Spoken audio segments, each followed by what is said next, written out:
Bax, qoz yemək lazımdır. Aha. Hətta qozun qabığını da hərdən dəmləyib içmək lazımdır. Adi qozun qabığı yoxdur. Bəli. Orada aşırınca artıq Acı miqdarda... deyil bəs. Yox, artıq miqdarda yod yoxdur. Hə. Qozun pərdəsində dəmləyib içəndə ona, lap kimdə yod çoxdursa, ona da mənfi təsir göstərmir.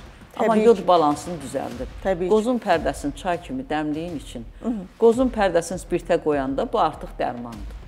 Bu artıq dərmandır. Bunu əsas verirlər hipotireozlar düyünləri əridir, qadın xəstəliklərində miyomaları əridir, bağırsaq xoralarında onun xüsusi düzəltmə üsulları var.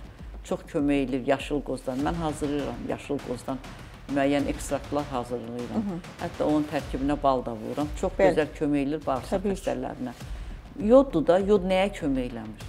Yod adicə sürtürsən, şişkinlikləri kömək eləyir. Yoddan niyə qaçmaq lazımdır? Yumurta yeyə bilərmi? Məsələn, o zobdan əziyyət çəkənlər. Əlbəttə. Yumurta heç nəyə ziyanı yoxdur. Əvvəl bir dənə mənfi cəhətdə deyirdilər ki, yumurta olmaz xolesterini, amma sonralar məlum oldu ki, o xolesterini əridən, lecitin də var onun tərkibində, ondan çoxdur.